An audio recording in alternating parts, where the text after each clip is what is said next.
और जैसे कि हम लोग बात कर रहे थे कि जो नकारात्मक विचार होते हैं वो हमारे जीवन पे बहुत बड़ा प्रभाव डालते हैं। जिस तरीके से यहाँ पे उदाहरण के तौर पर हमने कल पढ़ा था कि जो शराबी होते हैं, शराब पीने के बाद में उनकी मतलब कहते हैं ना कि उनकी सोचने समझने की जो क्षमता होती है वो बहुत जो है कि मतलब दुष्प्रभाव डालती है उनके जीवन के ऊपर। और जिसकी वजह से क्या होता है कि कई बार वो ऐसे कदम उठा लेते हैं जो उनको नहीं उठाने चाहिए। कई बार आपने देखा कि सड़क पे दुर्घटना होती है तो अक्सर जो दुर्घटना होती है वो ज्यादातर उन्हीं लोगों की होती है जो रात में नशा करके चलते हैं, क्योंकि नशे में वो अपने संतुलन को खो बैठते हैं। इसके साथ साथ जो है कि हम आगे पढ़ेंगे अश्लील साहित्य। अश्लील साहित्य महिलाओं और बच्चों को इंसान के स्तर से गिराने का जरिया है। अश्लील साहित्य की वजह से आजकल बहुत सारी चीजें हैं जो मतलब जो है कि काफी स्तर वो लोग वो चीजें ज्यादा पढ़ते हैं जिसमें मतलब एक तो नेगेटिव सारी चीजें होती है, दूसरा क्या होता है कि उसमें मतलब ऐसे ऐसे वो मतलब साहित्य वगैरह या कुछ इस तरह की नॉवल वगैरह होते हैं जो पढ़ते हैं लोग, जिसमें मतलब जैसे कहते हैं ना फिल्मों में मसाला डाला जाता है वैसे उनमें मसाला डाला जाता है। तो इससे क्या होता है कि वो महिलाओं और बच्चों के जो मान सम्मान है वो उसको नहीं कर पाते हैं।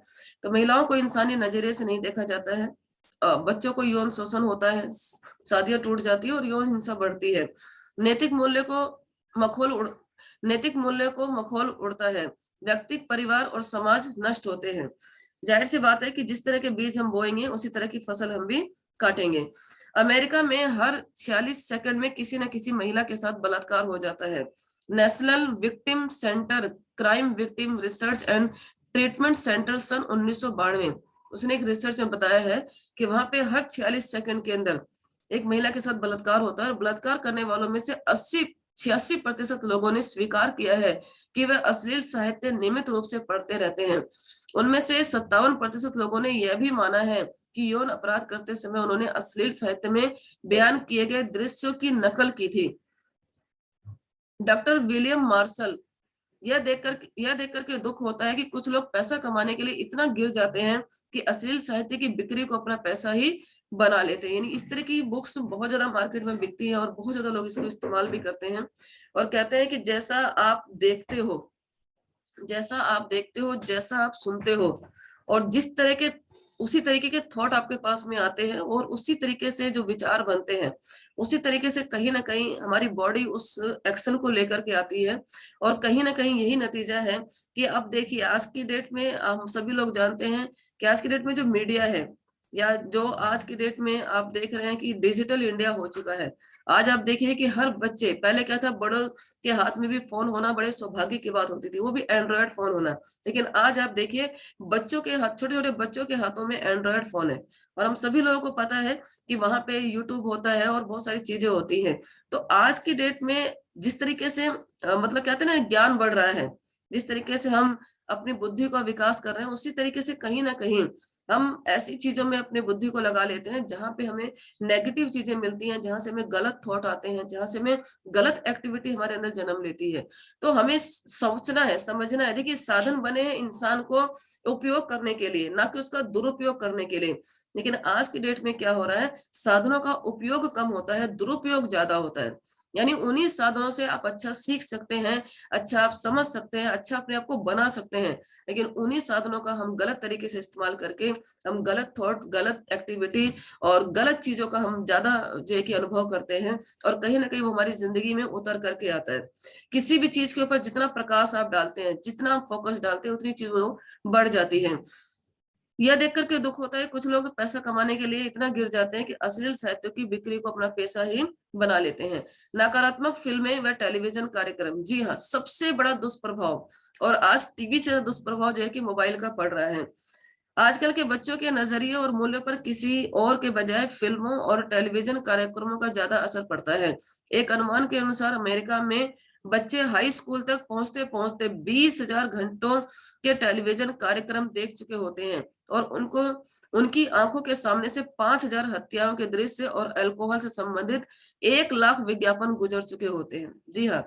और मैंने एक शिवानी बहन जी का पढ़ा था, उसमें क्यों कहते हैं कि मतलब 15 साल की उम्र में बच्चे हजारों फिल्में ऐसी देख चुके होते हैं जिसमें मार धाड़, बलात्कार और ऐसी सी चीजें दिखाई जाती हैं अब उसका जो बच्चे होते हैं वो बहुत ज्यादा ऑब्जर्व करते हैं, मतलब बड़ों से ज्यादा ऑब्जर्व पावर उनके अंदर होती है, बहुत जल्दी वो ग्रहण कर लेते हैं। अब जब छोटे छोटे बच्चों के माइंड के ऊपर जब इस तरह की चीजें चढ़ेंगी तो बताइए क्या होगा उनका, उनके पास तो वही चीजें आएंगी ना, वो बीज ही ऐसे डाले जा रहे हैं, तो जब बीज वैसे डालेंगे तो जाहिर सी बात है पेड़ भी वैसे ही बनेगा। तो इसको हमें बार बार इसीलिए कहा जाता है, ये समझना बहुत जरूरी है कि कभी भी बच्चों के सामने इस तरह की एक्टिविटी को ना तो लाना चाहिए ना ही करना चाहिए। इस इन टेलीविजन कार्यक्रमों और विज्ञापनों से संदेश मिलता है कि शराब पीना मौज मस्ती है, गिरावट गिरा सिगरेट पीना शान की बात है, और नशीली दवाओं को तो जमाना। अगर अपराध इतनी तेजी से बढ़ रहे हैं तो इसमें हैरानी की कोई बात नहीं है। जी हाँ, आप टीवी पे देखिए हर तरह के ऐड आते हैं, वहां पे जो है कि आप नशे के ऐड भी देखते हैं, गुटखा, और वो कौन करते हैं, हमारे जो आई पर्सन लोग होते हैं, है ना, वही लोग उसी चीज का ऐड करते हैं, जो कि सबको पता है कि ये चीज इंसान के लिए बहुत ही खतरनाक होती है, क्योंकि उनको इस चीज का पैसा मिलता है, और इस उस पैसे की एवज में वो ये भूल जाते हैं कि इससे मानव जाति के ऊपर कितना दुष्प्रभाव पड़ता है।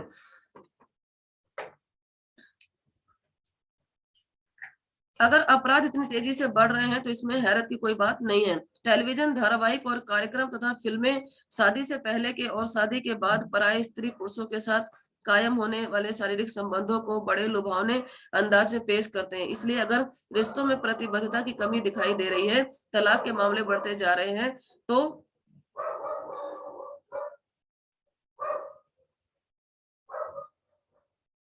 जेरी जॉनसन की पुस्तक हृदय it's killing offer kids and वर्णित, हमें इस पर ताज्जुब नहीं होना चाहिए कि कच्चे दिमाग वाले मीडिया में देखी सुनी चीजों को ही अपने मानक और मापदंड बना लेते हैं। वैसे एक हद तक इन चीजों का असर हम सब पर होता ही होता है।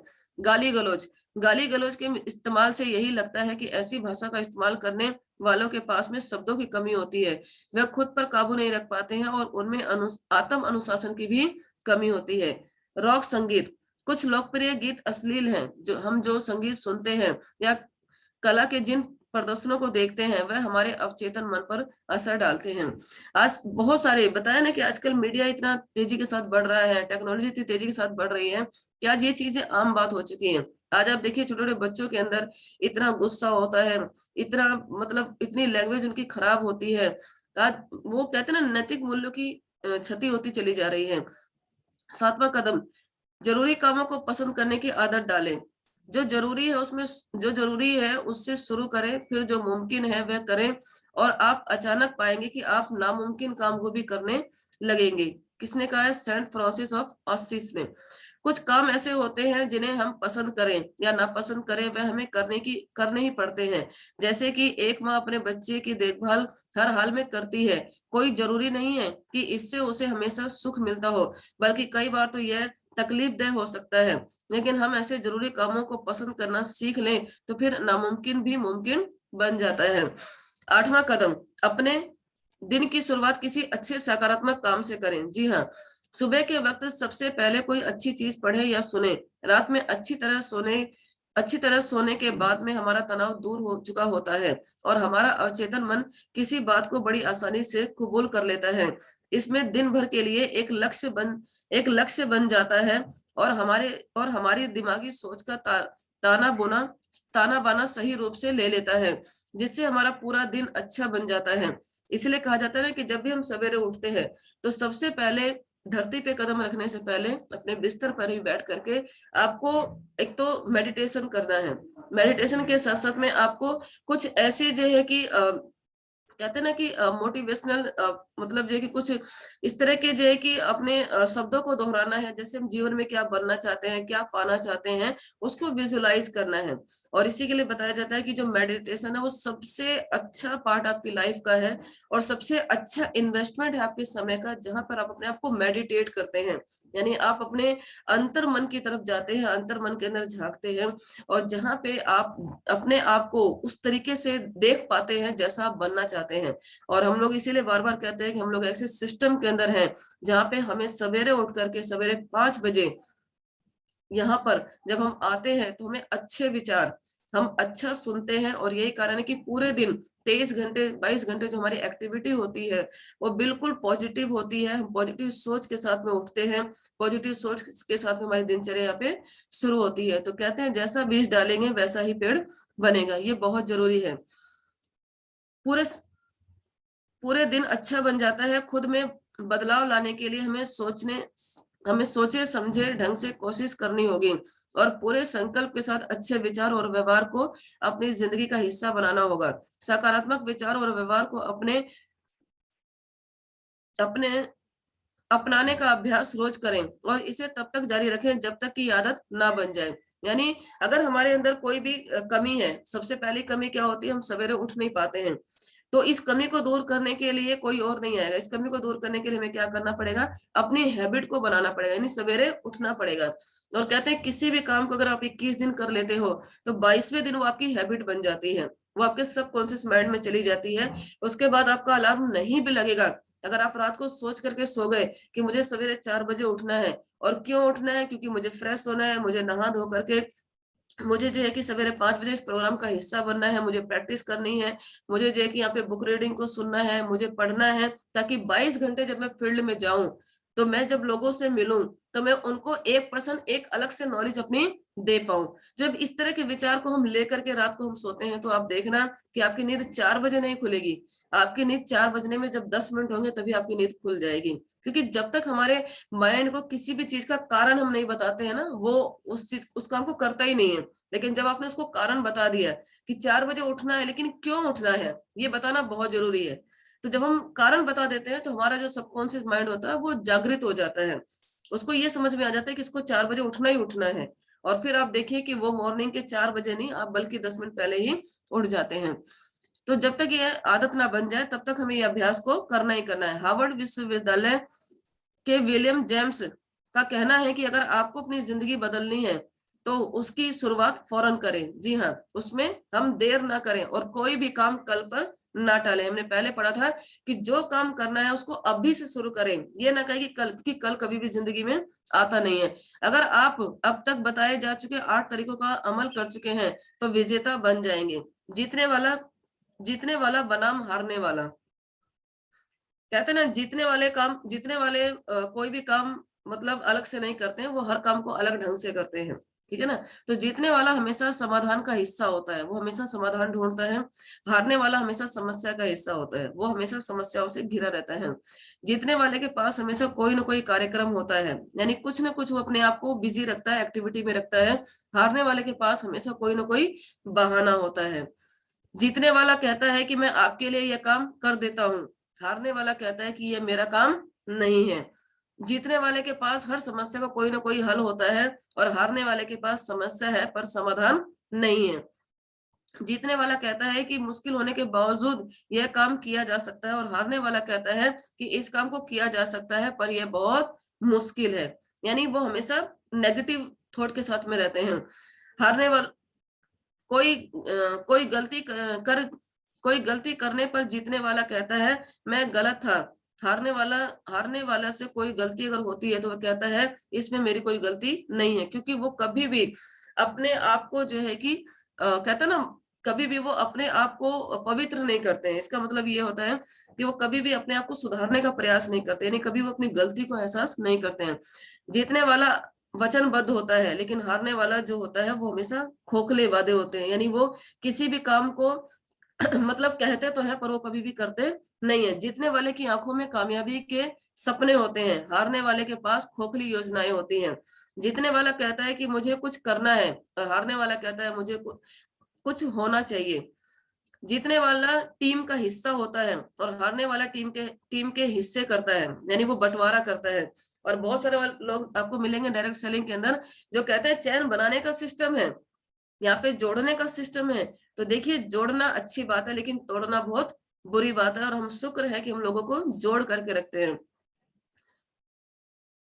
जीतने वाला लाभ को देखता है और हारने वाला तकलीफ को देखता है। जीतने वाला संभावनाओं को देखता है और हारने वाला समस्याओं को देखता है। जीतने वाला सभी की जीत के सिद्धांत में विश्वास करता है, और हारने वाला मानता है कि जीतने के लिए किसी का हारना जरूरी है।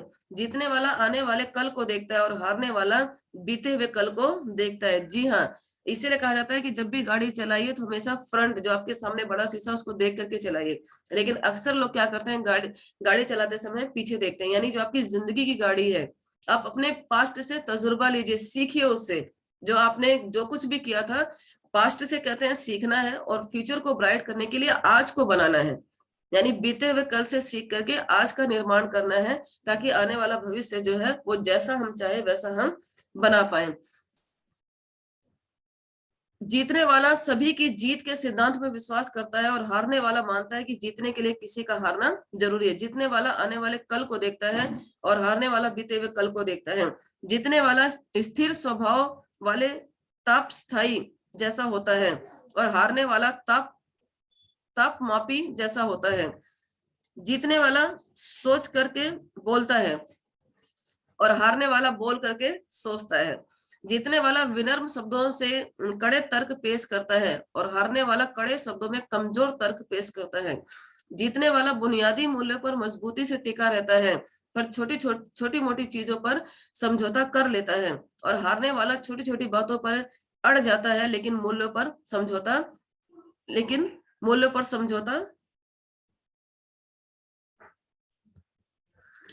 समझौता कर लेता है। जीतने वाला दूसरों की संभावनाओं को महसूस करने में विश्वास करता है। वह मानता है कि दूसरों के साथ वैसा व्यवहार नहीं करना चाहिए जैसा व्यवहार की उम्मीद हम दूसरों से अपने लिए नहीं करते हैं। हारने वाला इस चीज में विश्वास करता है कि दूसरे हमारे साथ कुछ भी करें, लेकिन उससे पहले ही तुम वह काम उनके साथ कर दो। यानी जीतने वाला इंसान कभी भी ऐसा व्यवहार किसी के सामने पेश नहीं करता है जैसा कि वो स्वयं के बारे में ना चाहे, लेकिन हारने वाला ऐसे व्यवहार हमेशा करता है, वो खुद के लिए नहीं चाहता लेकिन दूसरे के लिए हमेशा वो गड्ढा खोदता है। चलिए आगे हम बात करते हैं। जीतने वाला काम को अंजाम देते हैं, और हारने वाले काम के होने का इंतजार करते हैं। जीतने वाला जीतने की योजना बनाते हैं, तैयारी करते हैं, और तैयारी ही मूल मंत्र है। जरूरी कदम।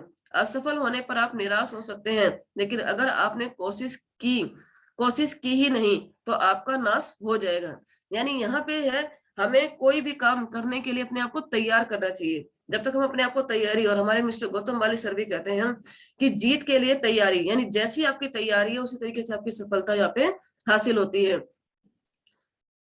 मैं इस अध्याय को उन 8 कदमों को दोहरा करके समाप्त करता हूँ जिनके बारे में चर्चा की जा चुकी है। इन 8 कदमों को हमने पढ़ लिया है, और इसके बारे में अब हम चर्चा करेंगे। पहला है अच्छी चीजों की तलाश करें। जी हाँ, अपॉर्चुनिटी को हमेशा तलाशना चाहिए। हर काम फौरन करने की आदत डालें। यानी अगर कोई भी काम आपको लगता है ये सही है और इसको करने से अपना यानी बहुत सारे लोगों का फायदा हो सकता है, तो उस काम को तुरंत शुरू कीजिए। एहसानमंद होने का नजरिया बनाइए। जी हाँ, हमेशा हमेशा जो है कि शुक्रगुजार होइए। और कहते हैं ना कि आपके जीवन में इतने सारे लोगों का रोल है कि अगर आप उनका मतलब हर पल धन्यवाद करें तो शायद वो धन्यवाद भी कम पड़ जाएंगे। तो हमें उसको महसूस करना है। लगातार ज्ञान हासिल करने का कार्यक्रम तैयार करें। जी हाँ, लगातार सीखना बहुत जरूरी है। और देखिए, स्कूल की और कॉलेज की जो पढ़ाई थी वो सिर्फ आपको एक नौकरी तक सीमित रखती है, लेकिन डायरेक्ट सेलिंग के अंदर जो पढ़ाई लिखाई की जा रही है, जो डायरेक्ट सेलिंग की किताबें यहाँ पे तैयार की गई हैं, अगर हम उनको पढ़ते रहते हैं, सुनते रहते हैं, समझते रहते हैं, तो हम अपना व्यक्तिगत विकास भी करते हैं और व्यावसायिक विकास भी करते हैं। फाइनेंशियल फ्रीडम भी हम लोग यहाँ पे हासिल करते हैं। तो हमेशा अच्छी किताबों को पढ़ते और सुनते रहना चाहिए, लगातार ज्ञान लेते रहना चाहिए, अच्छे स्वाभिमान का निर्माण करना चाहिए। स्वाभिमान देखिए अहम में, वो कहते हैं ना, घमंड और स्वाभिमान में एक फर्क है। घमंड क्या होता है? घमंड हमेशा उन चीजों पे होता है कि जो चीजें हमारे हमने खुद नहीं की होती। जैसे मान के चलिए कोई बच्चा अगर वो अमीर घर का है तो उसको घमंड अपने पिता पे होता है, मेरे बाप के पास इतनी दौलत है। ये घमंड है, और घमंड हमेशा इंसान को झुकाता है। यानी हमेशा घमंड जो है इंसान को कमजोर बनाता है। लेकिन स्वाभिमान का मतलब होता है, अब आप देखिए बहुत सारे गरीब बच्चे, जो मतलब रिक्शा चलाने वालों के बच्चे, ऑटो चलाने वाले के बच्चे, इतने मेहनत करके पढ़ाई लिखाई करके उनके पेरेंट्स इतना मतलब उनके साथ इतना मतलब सपोर्ट करते हैं, जबकि उनके पास साधन नहीं होते, उसके बावजूद भी वो अपने बच्चों को बेहतरीन से बेहतरीन साधन देते हैं, और वो बच्चे पढ़ लिख करके कोई आईएएस ऑफिसर, कोई पीसीएस, मतलब अलग अलग जगह की पोजीशन पे वो बच्चे आते हैं। तो उनके अंदर स्वाभिमान तो आता है, पर कभी भी घमंड नहीं आता, वो हमेशा जमीन से जुड़े रहते हैं। तो अच्छे स्वाभिमान का निर्माण करना है, नकारात्मक असर से दूर रहना, नेगेटिव लोगों से, और इसीलिए बार बार कहा जाता है अपनी संगत को चुनिए। अगर आपको अपना भविष्य अच्छा करना है, सुंदर बनाना है, आपको भी 5% की कैटेगरी में आना है, तो अपनी संगत भी 5% वाले लोगों के साथ में रखें। यानी वो लोग जो हमेशा भविष्य को बनाने का, निर्माण करने का हमेशा जो है कि अपने आप को तैयार करते हैं, ऐसे लोगों के साथ में हमेशा रहना है। जो काम जरूरी है उन्हें पसंद करने की आदत डालें, उसको कल पे कभी भी ना टालें। अच्छे ढंग से दिन की शुरुआत करें, और अच्छे दिन से ढंग की शुरुआत करने के लिए इसीलिए हम लोग बार बार आपसे कहते हैं कि इस बुक रीडिंग के अंदर आइए, आप इस प्रैक्टिस के अंदर आइए। सवेरे 5 बजे आप मेडिटेशन उठ करके कीजिए। ये एक अच्छी आदत, एक बेस्ट आदत है। कहते हैं ना, जैसे थॉट आपके मॉर्निंग में आते हैं, पूरा दिन वो एक्टिविटी आपकी चलती रहती है। आधे घंटे का मेडिटेशन आपको मेंटली, फिजिकली और स्पिरिचुअली तीनों तरीके से आपको प्रिपेयर करता है। 1 घंटे की प्रैक्टिस आपको ये तैयार करती है कि किस तरीके से आप इस फील्ड के मास्टर बन सकते हैं। और आधे घंटे की बुक रीडिंग आपको इसलिए तैयार करती है कि आपका इनर वर्ल्ड, कहते हैं ना, कुछ भी बाहर बदलने की जरूरत नहीं है, सब कुछ अंदर बदलने की जरूरत है।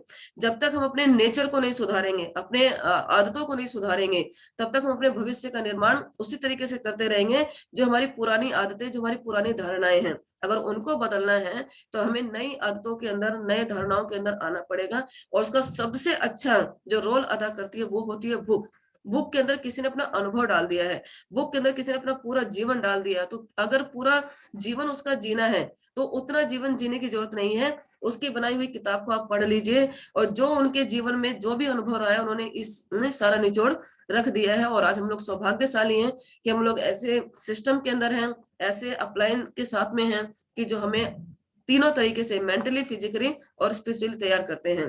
तो चलिए, आज की बुक रीडिंग बस इतना सा ही, और आई होप कि आप सभी लोगों को समझ में आया होगा कि हमारे जीवन में सवेरे उठना, और सवेरे उठ करके इस तरह के माहौल में, इस तरह के संगत में आना, और इसकी बुक रीडिंग के साथ में बने रहना क्यों जरूरी है, ताकि हम मेंटली, फिजिकली और स्पिरिचुअली तीनों तरीके से अपने आप को तैयार करें।